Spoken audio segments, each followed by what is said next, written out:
Christoph from Metabolism Recovery, and today I want to go over a pretty common myth that I see. And it is the idea that there is always a deep emotional root cause to eating disorders or food cravings in general.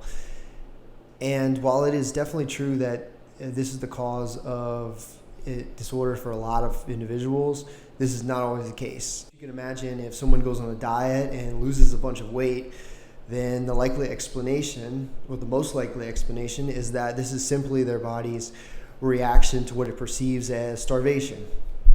Now, despite this being the most likely scenario, it is often completely ignored, even in the mainstream medical community. In fact, as of yesterday, if you type into Google, what causes binge eating disorders or why am I binging, 0 of the first page results even lists this survival response that our bodies have to dieting.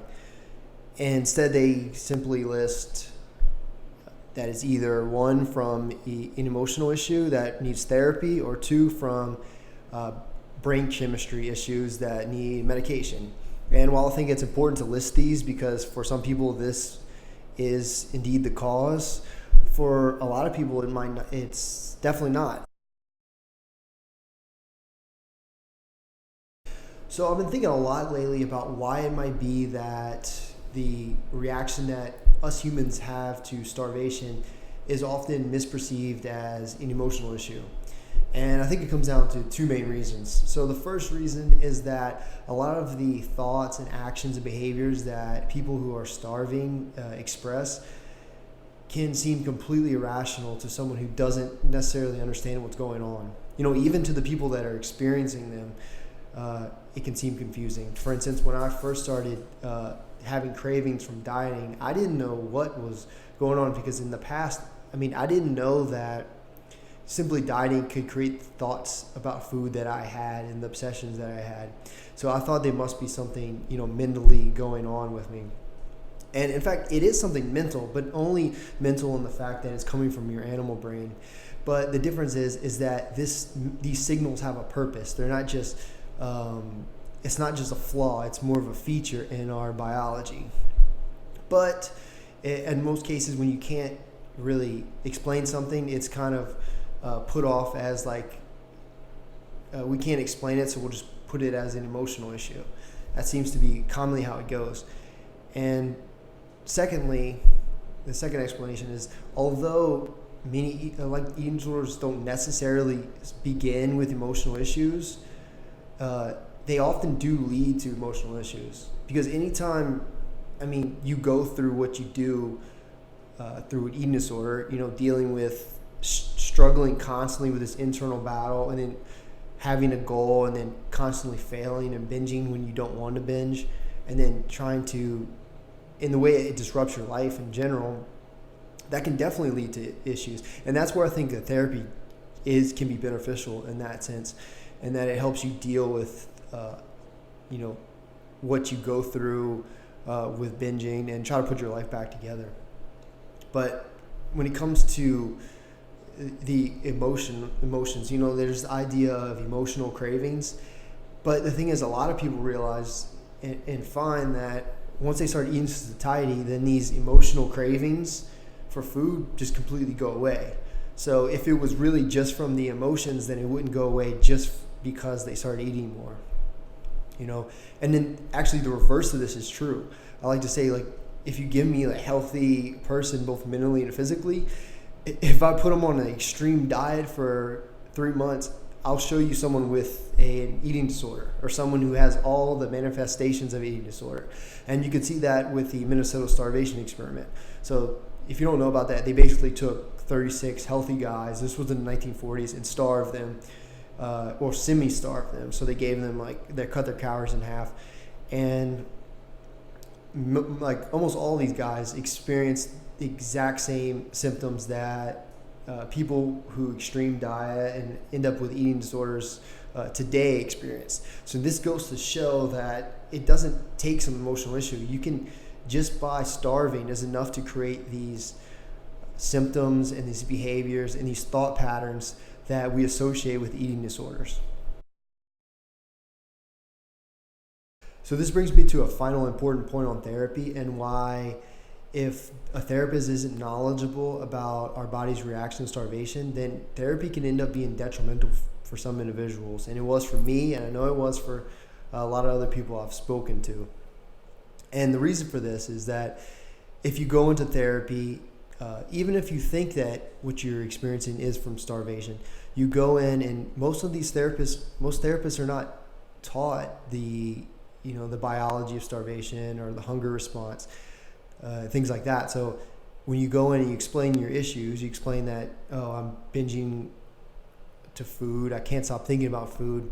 As we talked about earlier, some of these behaviors and thoughts can seem like emotional issues. So they usually start by going through your history of your life and looking for something that happened or something that's been bothering you recently.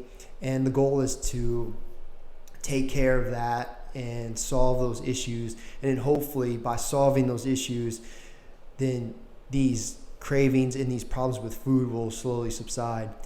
And the problem with that is if your symptoms and your thoughts that you're experiencing are because you are dieting and you're in caloric restriction, then no amount of therapy or positive self-talk or any of that will get rid of your symptoms. In fact, some people spend years in therapy trying to find this elusive emotional root cause that if they can only find it and take care of it, then their thoughts and cravings for food will go away. Now, this idea of an emotional root cause is actually really an attractive idea to people with a restrictive mindset. So they almost are vulnerable to this suggestion that they have this issue because I know, for instance, for me, what this would allow me to do is it gave me the option of possibly healing my eating disorder and get rid of the cravings while also not having to give up the restriction and the dieting.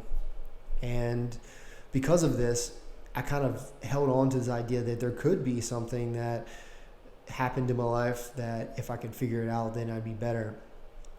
But it wasn't until I started eating normally again and to satiety that I was able to finally get rid of the obsessions that I had in my head.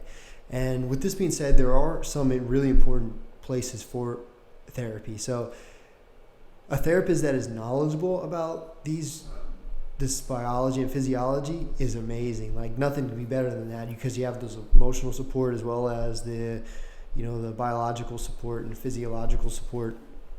But another time where therapy can be useful is, to help you deal with the aftermath of your disorder, because that's one of the hardest things to deal with for a lot of people.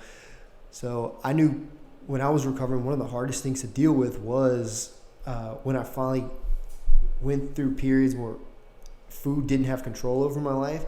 I kind of start you kind of open up to all the aftermath of your disorder, and you see all the relationships that kind of you screwed up because of you were too concerned about food, all the time you waste, all the money you wasted. And this can be really depressing to me.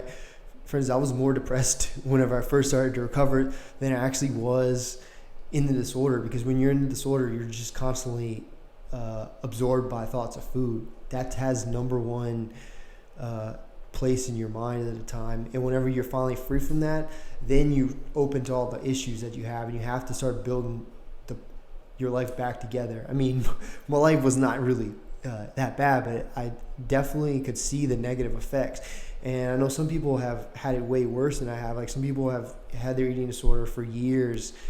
I only had it for 6 years, and I had to come to terms with some of the stuff I missed out on because of that. But anyway, if therapy's good. It's always great to deal with your emotions, but make sure you do not neglect this biological response that you have to dieting, and do not use therapy and chasing your emotional health as an excuse to avoid recovering your metabolism and eating to satiety. Anyway, I hope you got some out of this video. If you did, just please share. You can subscribe or like. Anyway, and also you can visit my website, metabolismrecovery.com, and I'll be back with some more videos like this. Have a good week. Bye.